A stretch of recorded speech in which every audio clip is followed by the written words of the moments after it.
Thank you. Senator Moreno. Mr. Chairman, I know the expression, we shouldn't let facts get in the way of a good story, but we should deal with facts here, especially a committee as important as this. And I just want to clarify for the record that the Secretary of DHS approves contracts over $5 million. I think the ranking member said it was $100,000. So I would ask that the record be corrected unless the ranking member has proof that that's inaccurate. Without objection. And then also, by the way, to note for the record that Congress itself, through the appropriations subcommittees, have to approve any awards above $1 million. So this notion that somehow Secretary Noem has micromanaged FEMA to choke it off is just totally and patently false. And I just don't think we should be trafficking in misinformation. To the three of you, if you guys, I'm going to give you a chance to give you a follow-up answer, but just a very quick yes or no. Given the discussion that we just had today, I'll start with you, Mr. Butler. Should Congress cease all funding of FEMA, yes or no? My answer is to be no. Definitely no, or maybe no? No, I mean, You should. it's a definite, we need to continue to fund FEMA. So it'd be a bad idea to defund it. It would be a bad idea to defund FEMA, that's Okay. correct. And Mr. Crawford, your opinion? Do you think that Congress should defund, meaning provide no more funds to FEMA? No. Okay. And Mr. Hawkins? No. And I think the ranking member, I'd give him a chance to say, but he could do an infomercial on the importance of FEMA based just on his testimony today. So next question, and I think our chairman brought this up, but I'm sure you're aware that 35% of the budget in the Department of Homeland Security's budget is FEMA. So 35% of what we're going to vote to appropriate of the DHS budget is FEMA. What would be the effects, Mr. Butler, of actually ending all funding to FEMA as of midnight on Saturday? Meaning that we're in the middle of a tough winter situation. We got a cyclone heading to New York and Boston.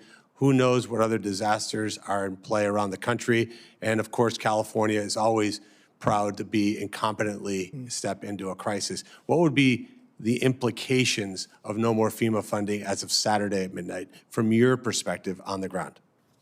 I think it would have a long-term impact on fire operations. But also, I think it's what I see funding for FEMA that affects local agencies like us is the Homeland Security grants that provide us all the advanced equipment, training, and whatnot. But stopping FEMA funding will definitely impact fire operations. Would it be hyperbolic, Mr. Crawford, to say that ending FEMA funding could cost the lives of American citizens en masse? Well, when the storm hits, your local people are going to be responding. And so, you know, FEMA obviously is not there at the time of the incident actually occurs. It's the aftermath that when it happens. And so the cascading effect you will see that will come down later. But lives could be lost. Well, if you don't have shelter. Any of that's a potential, yes. If it has to do with sheltering, it has to do with, you know, with the long-term effects of housing. And so, yeah, that's going to cause problems and issues. But I do believe that because it's the local people that starts first, you don't see it immediately. It's the cascading effect. So when the cameras are gone away and everyone's gone home, you know, when the smoke is cleared, that's when you start to see the effects of, you know, of lack of FEMA funding. And Mr. Hawkins, your view, what would be the implications of not funding FEMA as of Saturday at midnight? It would have an impact on local emergency managers, local fire. Add some adjectives. Right? It would be a slight impact, catastrophic impact, horrible impact, negligible impact. It really depends on the community you're talking about. Different communities. So not having FEMA would have a depends impact? So if FEMA just no longer had any money, it's shut down completely. You're saying it depends? So if you have a huge snowstorm that could be catastrophic to the coast in Massachusetts or Connecticut, it might impact people?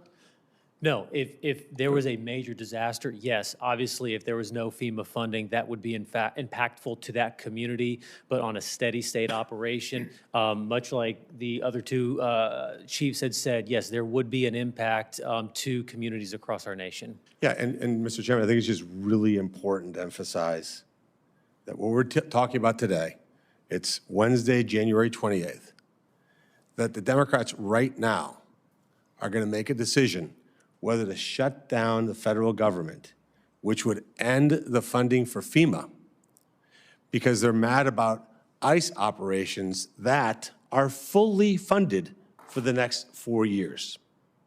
So talk about cutting your nose off to spite your face. It's cutting your nose, your ears, and everything else. And they're going to put American lives at risk. You know, Senator Scott, when you were governor, did you know when a hurricane was going to hit? Did it set an appointment on your calendar? You just don't know. Saturday midnight could come and go. We could be sitting here next week and have a major catastrophe in this country. And the Democrats are playing with the lives of millions of Americans by even talking about the idea of not approving a DHS funding bill, of which a third of it goes to FEMA, and none of it which will affect the funding of ICE. And I think it's just extraordinarily important. You made the point, Mr. Chairman, and I'm just highlighting it, how grotesquely irresponsible that is, especially disingenuous, coming from the ranking member who's doing an infomercial on the importance of FEMA. That's all I have to say.